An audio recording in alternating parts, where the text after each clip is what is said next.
마지막 고백, 이런 제목으로 함께 은혜의 말씀을 나누기를 원합니다.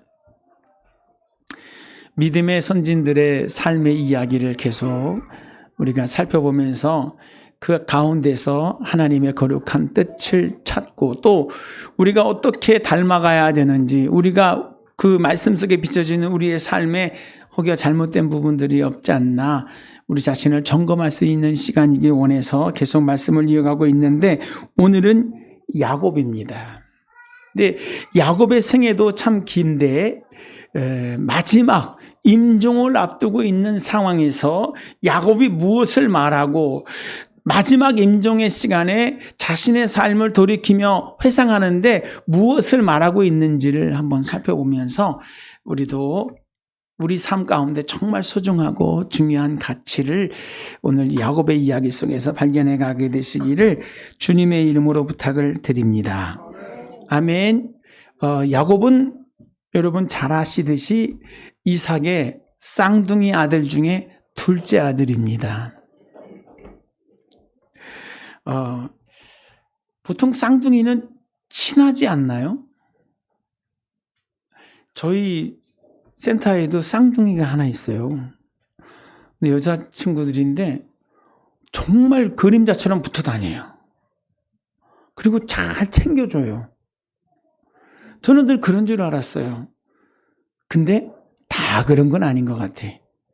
오늘 성경이 말하고 있는 믿음의 선진 에서와 야곱은 전혀 달랐습니다. 어디부터 싸운 줄 아세요? 엄마 태중부터 싸웠습니다. 얼마나 요란을 떠는지 엄마가 견디질 못하는 거예요. 이 태중의 아이들이 싸우니까 내가 견딜 수가 없다고. 그래서 이삭이 기도할 수밖에 없었습니다. 그때 뭐라고 그래요? 성경의 말씀 보면 창세기 25장 22절 이하의 말씀 보면 그 아들들이 그의 태 속에서 서로 싸우는지라 그가 이르되 이럴 경우에 내가 어찌할꼬 하고 가서 여호와께 묻자온데 여호와께서 그에게 이르시되 두 국민이 내 태중에 있구나. 두 민족이 내 태중에서부터 나누이리라. 이 족속이 저 족속보다 강하겠고 큰 자가 어린 자를 섬기리라 하셨더라. 그 해산 기한이 찬즉 태에 쌍둥이가 있었는데 먼저 나온 자는 붉고 전신이 토록 같아서 이름을 에서라 하였고 그 후에 나온 아우는 손으로 에서의 발꿈치를 잡았으므로 그 이름을 야곱이라 하였으며 리브가가 그들을 낳을 때 이삭이 60대이었더라. 아멘. 오죽 힘들고 고통스러웠으면 하나님께 기도를 했을까요? 그런데 태중에서 벌써 승부가 결정이 났어요. 큰 자가 작은 자를 섬길 것이라. 태어나서 큰 자는 아버지 편, 작은 자는 엄마 편. 이렇게 나눠졌어요. 참 이거는 복이 아니라 비극입니다. 왜 이렇게 돼야 되지? 라고 하는 의구심을 가질 수밖에 없어요. 왜 하나님께서 이 복된 가정을 이렇게 만드실까? 라는 생각을 안 할 수가 없습니다. 그런데 야곱은 쌍둥이 동생이면서도 형을 가지고 놀아요. 형을 다 빼앗아 먹습니다. 이겨 먹습니다. 성경의 말씀을 보면 창세기 25장의 말씀을 보면 제가 한번 읽어드릴게요.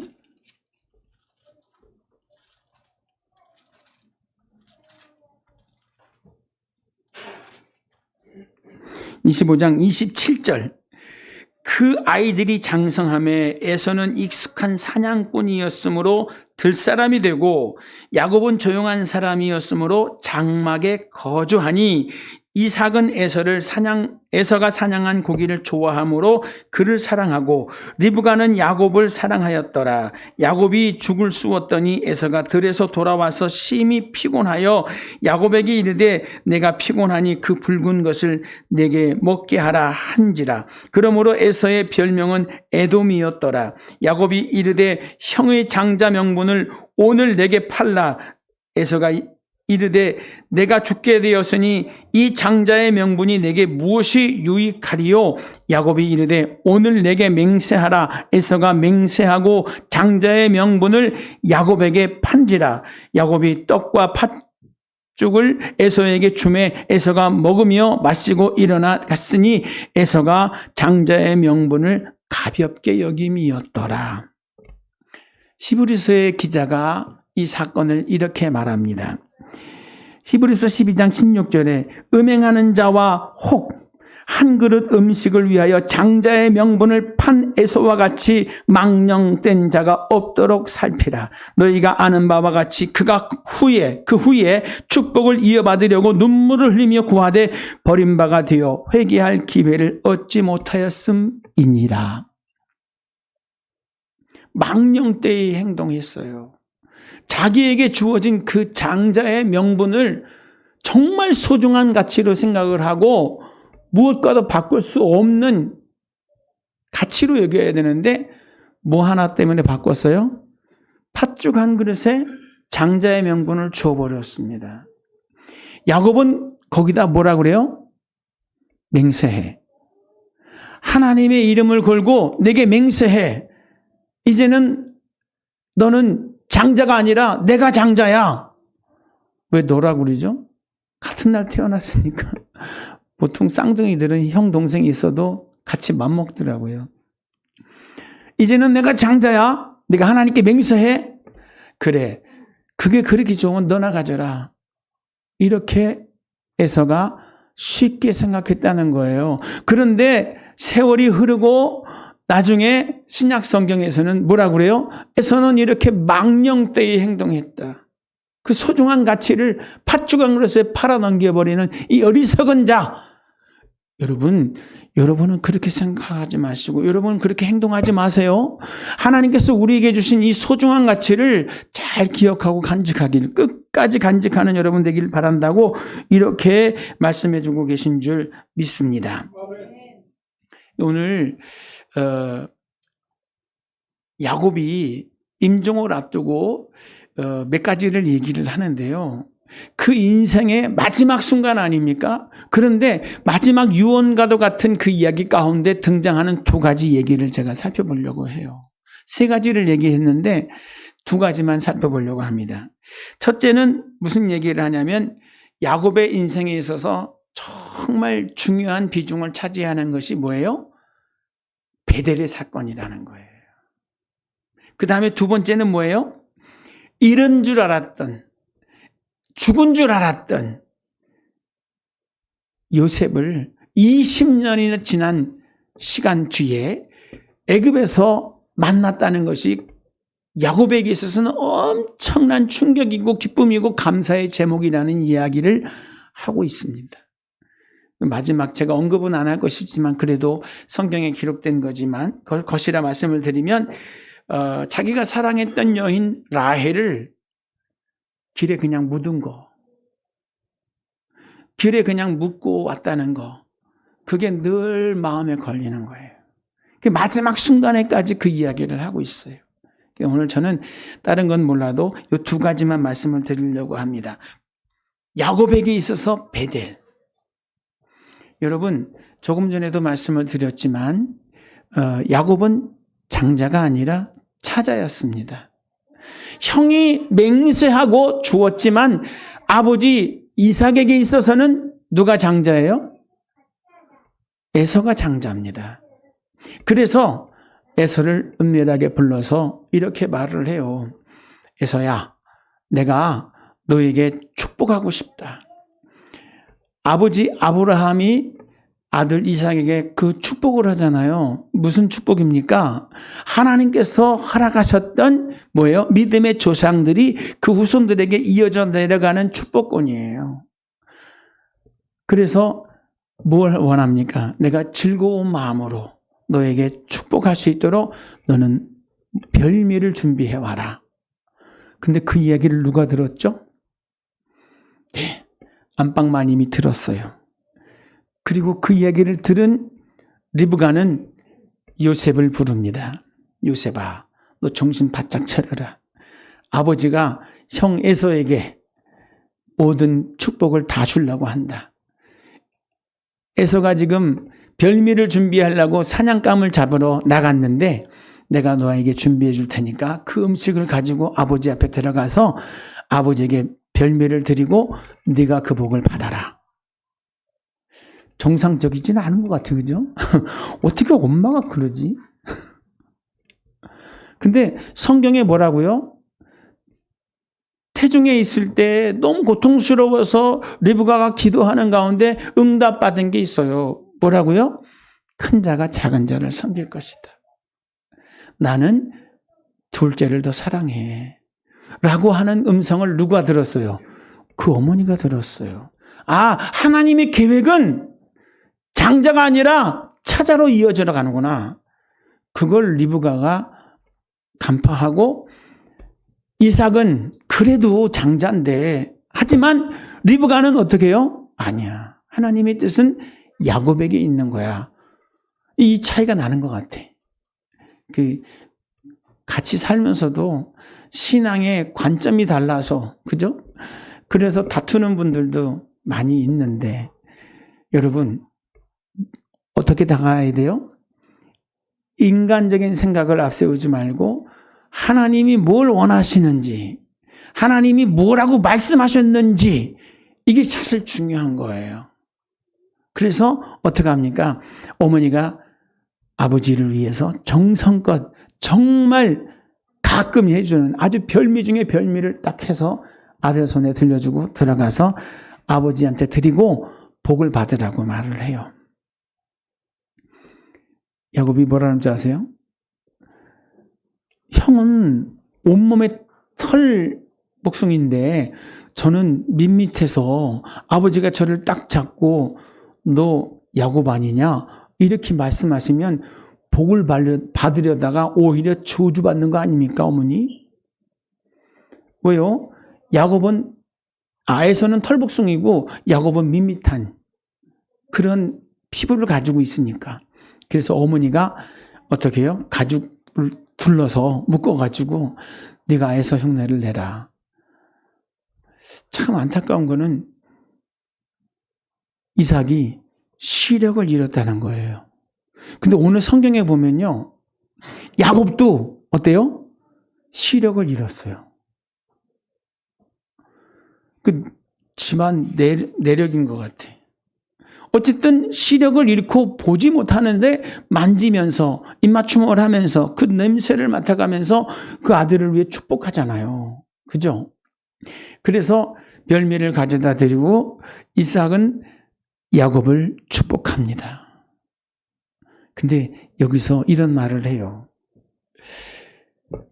만져보니까 에서인데 목소리는 야곱 같다.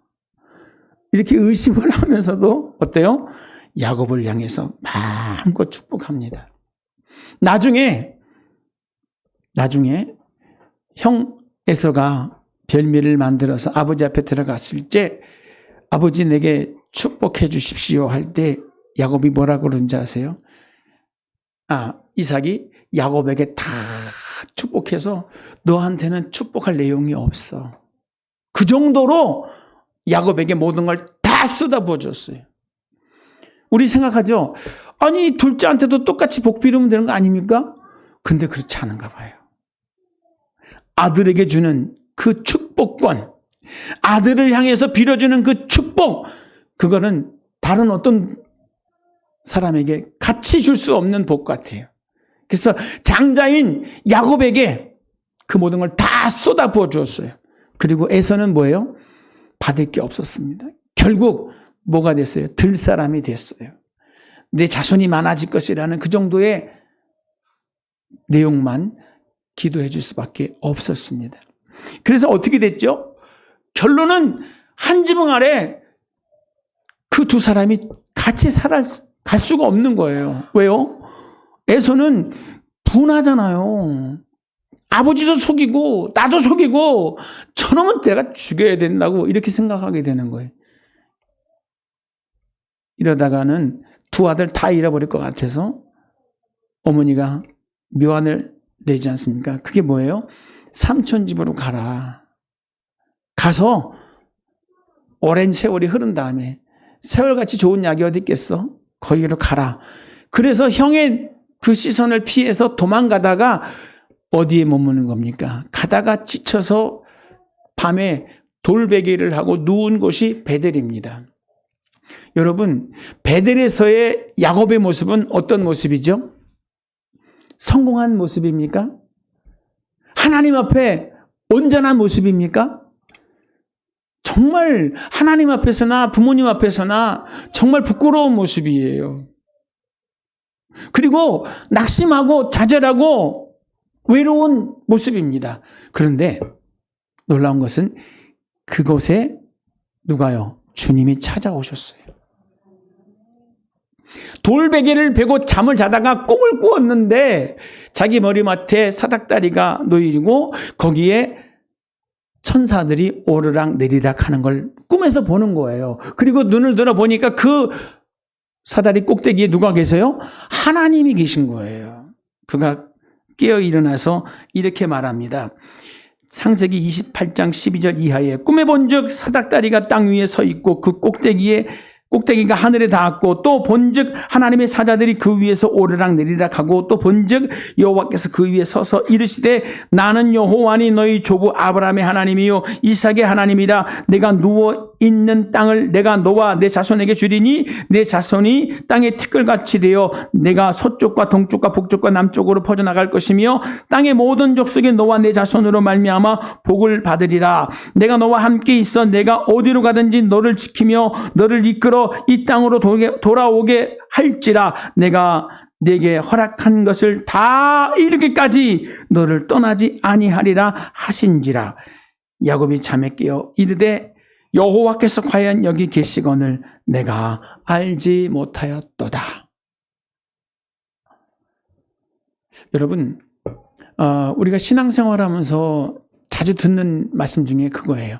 내 입의 말이 내 귀에 들린 대로 내가 너에게 시행하리라. 이 말이 참 중요해요.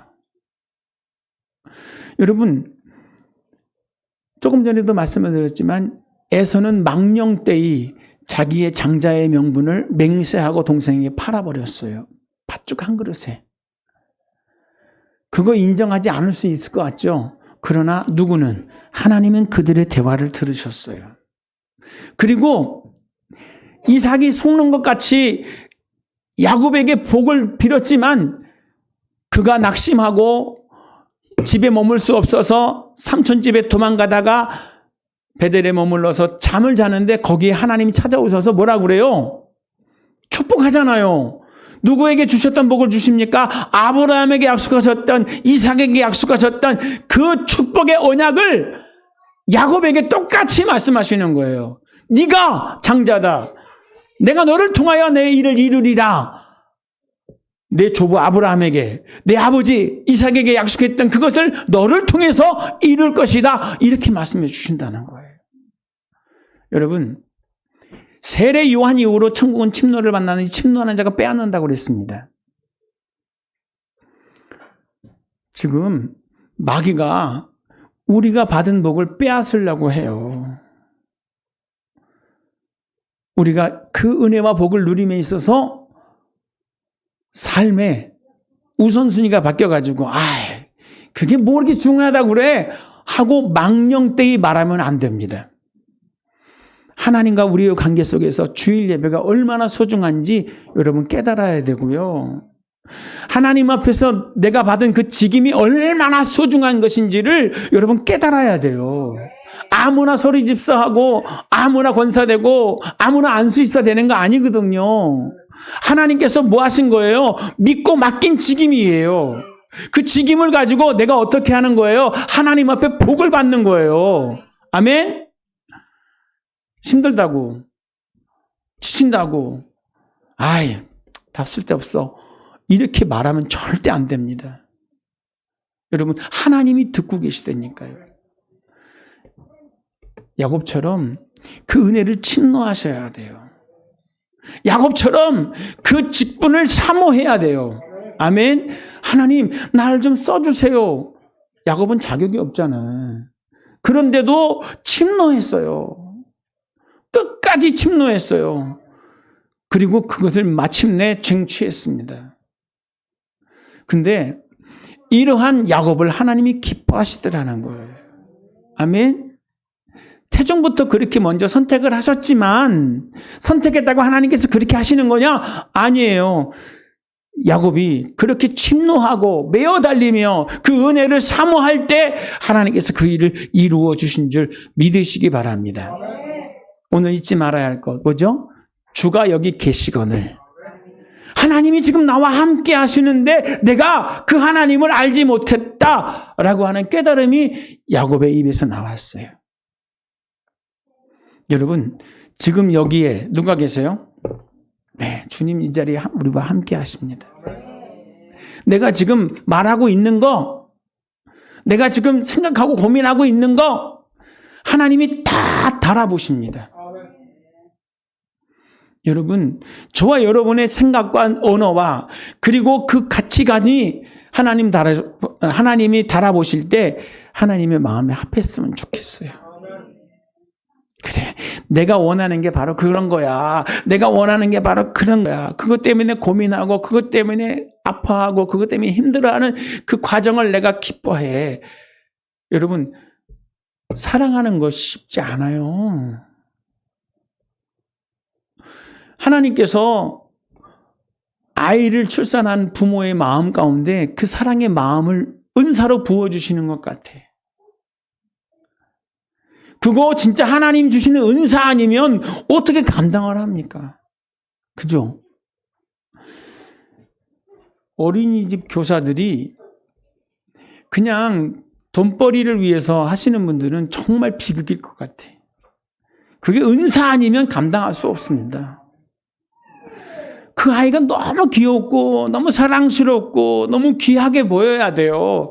그래야 어때요? 가슴을 열어서 품을 수 있잖아요. 그죠? 여러분, 교회 안에서 서로 함께 얽히고 설켜 갈 때도 마찬가지일 것 같아요. 하나님께서 우리에게 은사를 더해달라고 하나님 내가 믿기를 원합니다. 나의 믿음 없음을 도와주시옵소서 기도했던 그 아버지처럼 하나님 내가 사랑하고 싶습니다. 나에게 사랑할 수 있는 힘과 은사를 더해달라고 기도하는 저와 여러분 다 되시기를 주의 이름으로 부탁을 드립니다. 아멘.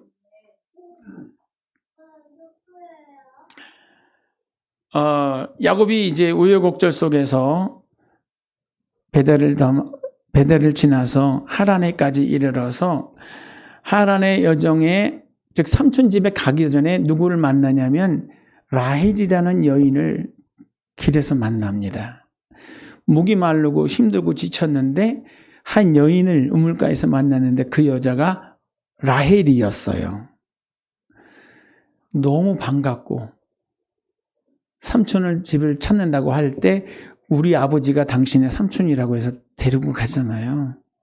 첫눈에 반한 그 여인과 결혼하고 싶어서 삼촌에게 이야기해서 뭐예요? 결혼 지참금이 없이 그냥 진짜 맨몸으로 간 야곱이 할 수 있는 건 뭐예요? 노동의 시간이잖아요. 7년을 종으로 그 집을 위해서 살고 이제 그 라헬을 얻는 밤 초야를 지내고 나니까 누구를 얻었죠? 라헬을 품고 잠을 잔 줄 알았는데 아침에 일어나 보니까 라헬은 온데간데 없고 그의 언니 레아였어요. 어떻게 됐죠? 예. 아니 도대체 어떻게 이런 일이 있을 수 있습니까? 할 때 삼촌이 뭐라고 그래요? 형이 있는데 어떻게 동생부터 시집을 보내는 경우가 있느냐고. 내가 그렇다고 라헬을 안 주는 게 아니냐. 다시 라헬도 줄 테니까 7년 더해서 14년 가자. 참, 이 대화가 참, 그죠? 어떻게 이런 이야기가 있을 수 있을까 싶을 정도로 근데 야곱의 인생이 그랬고 자기가 심은 그대로 자기도 삼촌한테 그대로 당하고 또 약속을 하지만 계속 삼촌이 번복을 하고 도저히 여기서는 안 되겠다 싶어서 짐 싸가지고 나오는 그 시간까지 다시 한번 야복강 나루터에서 깨어지고 녹아져서 그가 회복했던 곳이 어디입니까? 베델이었어요. 그러니까 야곱에게 있어서는 베델은 어떻습니까? 하나님을 처음 만난 곳이에요. 들어서 알고 있었던 그 하나님. 그리고 늘 믿는다고 말했지만 그 하나님과 상관없이 살았던 야곱에게 정말 하나님은 나의 하나님이십니다 라고 고백할 수 있는 처음 사랑이고 다시 회복할 수 있는 소망의 자리가 바로 베델이 된 줄 믿습니다. 그래서 마지막 순간에도 어떤 자리를 생각해요? 베델. 그때 하나님이 나를 찾아봐 주셨고 그때 나에게 하나님께서 언약하셨고 그 베델을 하나님께서 여기까지 이루셨다고 자신을 통해 이루셨던 그 하나님의 언약을 회상하면서 하나님께 감사하고 있어요. 여러분, 그렇다고 야곱이 정말 순수하게 하나님 중심, 말씀 중심, 예배 중심으로 살았을까요? 완벽하지 않았습니다. 좋을 때는요, 하나님보단 내가 앞서고 좋을 때는, 편할 때는 하나님의 방법보다 내 방법이 앞서고 내 감정이 앞서는 야곱이었습니다. 그러나 놀라운 건 뭔지 아세요? 그럼에도 불구하고 하나님은 그의 곁을 지켜주셨고 그럼에도 불구하고 하나님은 그 모든 것을 다 합력해서 뭐가 되게? 선이 되게 만들어 주시더라는 거예요. 오늘 야곱이 고백하는 그 고백 속에 뭐가 있어요? 하나님이 하셨습니다. 베델 이후에 내가 소원하고 약정했지만 그거 못 지켰거든요. 그렇지만 하나님은 끝까지 그에게 하셨던 그 말씀 그대로 이루어 주신 걸 믿으시기 바랍니다. 우리도 작정 많이 하죠? 우리도 소원 많이 하죠? 그 소원 따지고 시작하면 정말 하나님 앞에 우리는 죄송하고 송구하고, 그죠? 만약에 그걸 요구하신다면 이제는 감당도 못할 정도로 우리가 약속을 많이 합니다. 그거 못 지켰는데 그래도 하나님은 지켜주신 거예요. 이제부터 나는 하나님만 나의 하나님으로 섬기고 나의 소득에서 11조를 구별하고 이 돌베개로 쌓았던 이곳에 내가 하나님의 성전을 짓겠습니다. 아무것도 지키지 못했어요. 그러나 하나님은 그에게 주셨던 약속 지켜주셨고 온전하게 고향으로 돌아오게 하셨고 베델을 회복시켜 주셨다는 이 사실을 꼭 기억하시기를 주의 이름으로 부탁을 드립니다. 아멘. 잠언의 말씀을 보면 16장 19절에 사람이 마음으로 자기의 길을 계획할지라도 그의 걸음을 인도하시는 이는 여호와이시니라. 내 생각대로 되는 것 같지만 여러분 절대 그렇지 않아요. 하나님이 하신 그 말씀은 저 하늘이 무너지고 이 땅이 꺼져도 1.1획도 바뀌지 않습니다. 그 말씀을 누구에게 하셨어요? 저와 여러분에게 하셨어요. 그 말씀은 그대로 이루어집니다. 그러면 믿는다고 하면서 내 생각대로, 내 감정대로, 내 기분대로, 내 계획대로 하려고 하면 돼요, 안 돼요? 사실 되는 것 같은데 안 되는 거예요. 야곱이 그의 인생을 가지고 이야기하는 겁니다. 하나님이 하십니다. 결국엔 하나님이 하셨습니다. 아멘. 그 다음에 요셉 이야기를 해요. 요셉 이야기를. 요셉이 몇 번째 아들이죠? 야곱의 12아들 그리고 한 명의 딸 디나 13명 중에 몇 번째 아들? 11번째. 11번째. 그리고 그 동생 베냐민이 있습니다.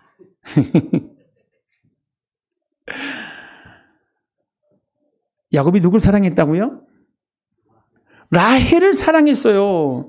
그래서 라헬을 통해서 아들을 얻기 원했어요. 그런데 하나님이 안 주셔요. 오만 레아를 통해서만 자꾸 아이가 나오는 거예요. 그러니까 경쟁적으로 또 자기 여종들을 붙여가지고 야곱의 아내가 4명이 되잖아요. 근데 4명의 아내가 아들을 11명 낳는 동안에 라헬은 하나도 못 낳았어요. 참 이것도 아이러니하죠. 그러다가 마지막에 11번째 아들 요셉을 낳아줍니다. 그리고 그 동생 베냐민을 임신하고 출산하는 중에 아들을 출산하고 나서 아들이라는 말을 듣고 임종해요. 그때 야곱의 마음은 어떻을까요? 자기가 마음대로 안 되잖아요. 그죠? 자기가 정말 아끼고 사랑하는 그 사람들은 다 걷어가시잖아요. 그죠? 그리고 그 요셉을 볼 때, 그 베냐민을 볼 때 그 마음이 어땠을까요? 아마 야곱의 평생에 요셉과 베냐민은 아픈 손가락이었을 것 같아요. 그죠? 그리고 나서 평생 그 두 아들 바라보면서 애틋한 마음으로, 아련한 마음으로, 아픈 마음으로 보고 있는데 그 형들이 그 요셉을 팔아버리잖아요. 그리고 아버지한테 와서 뭐라고 그래요? 죽었다고. 그 죽은 줄만 알았어요. 그런데 그 죽은 아들이 20년 만에 애굽 땅의 국무총리가 돼서 자기 앞에 딱 나타난 그 모습. 정말 하나님이 역전을 보여도 이런 놀라운 역전극을 만들어 주시는 줄 믿습니다. 아멘. 이때 야곱이 깨어지고 녹아지는 거예요. 내 생각대로 하나도 된 거 없는데 다 하나님께서 이 일을 이루셨다고. 아멘. 요셉이 꿈꾼 이야기 야곱이 들었잖아요. 하나님이 요셉을 통해서 어떤 일을 하실 것이라는 것을 마음에 담아 두었잖아요. 그런데 그 아들이 죽은 줄 알았어요. 그것도 다 끝난 줄 알았어요. 그런데 아니잖아요. 때가 이름에 이 놀라운 일들로 인해서 하나님이 말씀하셨던 그대로 이루시고 계시다는 이 사실을 아들을 통해서 확인하는 거예요. 아멘. 여러분, 내 뜻대로 안 되지만 누구 뜻대로 돼요? 네, 하나님 뜻대로 되는 거예요. 그래서 기도하고 간절히 소망하는데 내 뜻대로 안 되면 우리 더 감사해야 돼요. 내가 원하는 대로 됐다고 할렐루야 감사합니다. 이게 아니라 내가 원하는 대로 되지 않았으니 하나님 감사합니다. 왜요? 하나님이 더 멋있게 해줄 거니까. 안 되는 줄 알았는데, 죽은 줄 알았는데 그게 아니라 더 놀라운 일들, 정말 생각지도 못했던 크고 비밀한 일들이 그를 위해 준비되어 있잖아요. 아멘. 너무너무 감사해서 그 아들을 너무너무 사랑하는 마음으로 오늘 야곱이 요셉의 두 아들을 자기 아들로 받아줍니다. 여러분 이런 거 아세요? 이 유대인들은요, 어머니가 유대인이어야 자식이 유대인으로 인정받습니다. 아버지가 유대인이라도 엄마가 이방인이면 그 아들은 이방인이에요. 그렇게 뭘 중요시 여겨요? 어머니의 신앙교육을 소중히 여겨요. 임신 중에 교육하는 것, 낳아서 품에 안고 교육하는 것, 이걸 그렇게 소중히 여겨요. 그리고 신명기의 말씀을 보면 어떻게 해요? 부지런히 가르쳐라. 길을 걸어갈 때든지 집에 앉았을 때든지 그가 듣든지 안 듣든지 계속 가르치라고 말씀하세요. 말씀을 미간에 붙이고 말씀을 손목에 메고 말씀을 옷깃에 새기고 인방과 설주에 기록해서 그 말씀 속에서 하나님을 경외하면서 잘할 수 있도록 그렇게 가르치라고 말합니다. 그런 교육을 받은 사람이 유대인이에요. 근데 이방인들은 그렇게 하나요? 안 하잖아요. 근데 요셉이 누구랑 결혼했어요? 어디 출신의 여자랑 결혼했어요? 요셉은 애굽 여인하고 결혼했습니다. 애굽 여인과 결혼해서 낳은 두 아들, 에브라임과 므낫세. 이 두 아들, 이스라엘 공동체에서 유대인으로 인정해 줄까요? 안 해줄까요? 인정할 수 없는 거예요.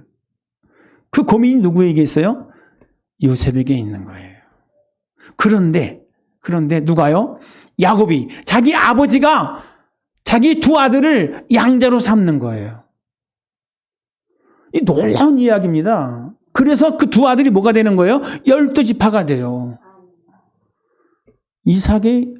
야곱이 12아들이 12지파 아닌가요? 그런데 거기에 므낫세와 에브라임이 들어가요. 그럼 몇 지파가 되는 거죠? 13지파가 되는 거잖아요. 그런데 민수기 1장 1절 이하의 말씀을 보면 거기서 누가 빠져요? 레위 족속이 빠져요. 레위 족속은 세지도 않아요. 빼버려요. 그리고 요셉 대신에 에브라임, 그 다음에 므낫세. 그러면 요셉은 아들이 둘밖에 없었나요? 그것도 아니었습니다. 요셉에겐 또 다른 아들들이 있었어요. 그런데 그 기업을, 즉 야곱으로 통해서 얻어지는 그 유산, 상속, 두 아들에게만 가는 거예요. 그리고 나머지 형제들은 그 두 아들의 계보에 들어가서 그들과 함께 받는 거예요. 여러분, 이게 뭐였었어요? 이게 하나님의 뜻이었다는 거예요. 자기의 생각 가지고 하나님을 믿는다고 하면서도 자기 생각을 앞세우고, 그래서 형과 부딪히고, 그래서 삼촌과 부딪히고, 그래서 가정에 불화가 일어나고, 자식들과 자식들 간에 어때요? 죽이고 죽는 이러한 불상사들이 일어나잖아요. 야곱의 일상을 이야기하려고 그러면은 정말 끝이 없어요. 정말 파란만장합니다. 그런데 오늘 임종을 앞두고 그가 고백하는 이야기는 뭐예요? 결론은 딱 하나입니다. 하나님이 하셨습니다. 내가 계획했던 거, 내가 꿈꿨던 거 다 내려놔야 할 일들이었습니다. 왜 그렇게 내 인생이 힘들었을까요? 내가 살아서 그래요. 내 고집을 내려놓지 못해서 그래요. 그것 때문에 이렇게 얽히고 설킨 거였다는 거예요. 그러면서 베델에 그럼에도 불구하고 찾아오셔서 언약해 주셨던 그 하나님과의 관계, 그 하나님이 이루시고 성취하셨던 그 놀라운 은혜, 이거 간직하고 싶다고. 그리고 내 아들을 통해서 주셨던 그 꿈, 그것도 누가 주신 거예요? 하나님이 주신 언약이잖아요. 하나님은 우리가 정말 생각하는 것 위에 넘치도록, 그리고 우리가 상상도 못했던 그 크고 비밀한 일들로 우리 인생을 관여해 주시고 이끌어 주시고 주장하신다는 이 사실을 야곱은 고백하고 있는 겁니다. 오늘 이 귀한 시간 함께하고 계신 우리 사랑하는 성도님들도 이런 고백을 했으면 좋겠어요. 주님이 지금 여기 우리와 함께 하십니다. 우리의 예배의 자리에 주님이 함께하고 계신 거예요. 내가 몸담고 있는 직장, 내가 키우고 있는 그 아이들 앞에서 주님이 함께하고 계신 거예요. 말 막 하면 안 돼요. 정말 주님이 들으신다, 주님을 인식하면서 주님 앞에서 기도하듯이, 찬양하듯이, 그리고 내가 이렇게 말하면 하나님이 어떻게 생각하실까? 이것도 생각하면서 그렇게 이야기하고 하나님이 원하시는 그런 대화를 이어가게 되시기를 주의 이름으로 부탁을 드립니다.